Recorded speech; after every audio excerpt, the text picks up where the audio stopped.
ایک ایسا چیپٹر آپ کہہ سکتے ہیں، ایک ایسا لٹریچر آپ کہہ سکتے ہیں جس پر لکھا بے شمار گیا ہے، جس پر بولا بے شمار گیا ہے، جس پر باتیں بے شمار کی جاتی ہیں، لیکن جو علم ہونا چاہیے، جو تعلیم کی بات ہوتی ہے، آپ اگر مدرسوں میں جائیں گے وہاں بھی علم کی باتیں ہوں گی، آپ اسکولوں میں جائیں گے وہاں ایجوکیشن کی باتیں ہوں گی، آپ یونیورسٹیوں میں جائیں گے وہاں بھی تعلیم کی باتیں ہوں گی، آپ بڑے پروفیسر کے لیکچرار کو سنیں گے، لیکچر وہ دے گا، وہاں بھی کہیں نہ کہیں ایجوکیشن پر ابھارتا ہے۔ تو ظاہر سی بات ہے تعلیم کی اس قدر اہمیت ہے۔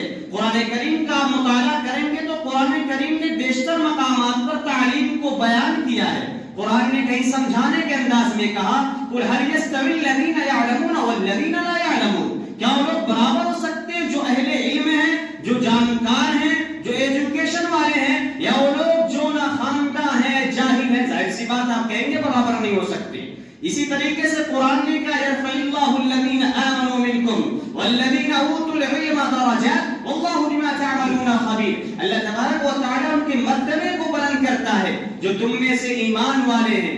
اور مزید اللہ نے کہا اوتوا العلم، جن کو علم دیا گیا ہے، جن کو معلومات دی گئی ہے، یہ بھی مرتبے والے ہیں۔ واللہ بما تعملون خبیر، اور اللہ اس چیز سے باخبر ہے جو ہم اور آپ کرتے ہیں۔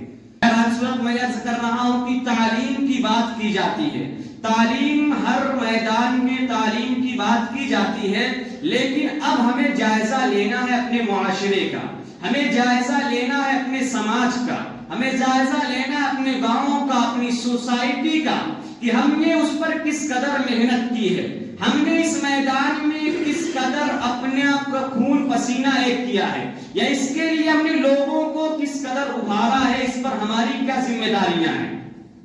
موجودہ وقت یہ دور جو ہے ترقی کا دور کہلاتا ہے، ٹیکنالوجی کا دور کہلاتا ہے، بہت تیزی سے ترقیاں ہو رہی ہیں۔ اگر آپ دیکھیں گے جرمنی نے ترقی کی، اس نے دنیا پر حکومت کی، آپ جاپان ایک چھوٹا سا ملک ہے، اس نے ٹیکنالوجی کا صحیح استعمال کیا، معلومات کو اکٹھا کیا اور دنیا پر راج کرتا ہے۔ تو ہر صورت یہ چیزیں ہیں، لیکن وہاں ایجوکیشن کی اہمیت ہے، وہاں تعلیم کی اہمیت ہے، جو تعلیم ان کو چاہیے ان کو فراہم ہو رہی ہے، جس کے ذریعے اس کو حاصل کر کے آگے بڑھ رہا ہے۔ لیکن میں بات کر رہا ہوں اپنے سماج کی، اپنے معاشرے کی، اپنی سوسائٹی کی، کہ ہمارے سماج و معاشرے میں وہ تعلیم مل پا رہی ہے نہیں مل پا رہی ہے، ہم اپنے غریب و نادار بچوں کو چیزیں فراہم کر پا رہے ہیں نہیں کر پا رہے ہیں، آیا ہم اس سے واقف بھی ہیں، اس کی سنگینی سے؟ اگر آج ہم اپنے بچوں کو یوں چھوڑ دیں، ان کی صحیح دیکھ دیکھ نہ کریں، ان کی تربیت نہ کریں، ان کو ماحول فراہم نہ کریں جو ان کی زندگی کے لیے، جو ان کے ایمان کے لیے، جو ان کے عقائد کے لیے درست ہوگا،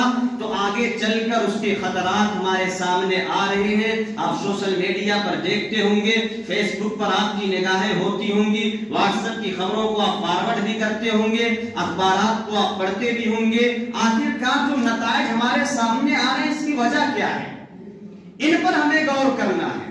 80 سے 90% آپ کہیں نہ کہیں ان کو تعلیم پرووائڈ نہیں کر پا رہے ہیں، یا ان تک وہ ڈیلیور نہیں کر پا رہے ہیں جو ان کو چاہیے، جس کی وجہ سے آگے چل کر وہ اپنے ایمان کا سودا کر بیٹھتے ہیں، یا مذہب سے پھر جاتے ہیں، یا مذہب پر اعتراضات اور آبجیکشن کرنے لگتے ہیں۔ اس کی سب سے بنیادی وجہ جب ہے، آپ اگر دیکھیں کہ ہندوستان کے اندر انگریز جب آئے تھے اور انہوں نے جو کام کیا تھا، مدارس کو ختم کیا، مساجد کو ختم کرنے کا کام کیا، اسی طریقے سے جو اسلام کی تعلیمات کو فراہم کرنے والے لوگ تھے ان کی لاشوں سے بھر دیا۔ اس کی کیا وجہ تھی؟ اس کے بعد جب ملک آزاد ہوا، لوگوں نے گاؤں گاؤں جو مکاتب کا جال بچھایا۔ میرا موضوع سخن وہی ہے کہ جب آپ گاؤں گاؤں مکاتب کا جال بچھایا، اس کے کیا اثرات ماحول پر پڑے، لیکن ادھر چند سالوں کے اندر وہ چیز کیوں ختم ہوئی؟ اس میں کس کی کمی ہے؟ اس میں کس کی بے اعتنائی ہے، بے اتفاقی ہے، بے توجہی ہے؟ الفاظ کے ذخائر کو آپ جمع کر لیجئے۔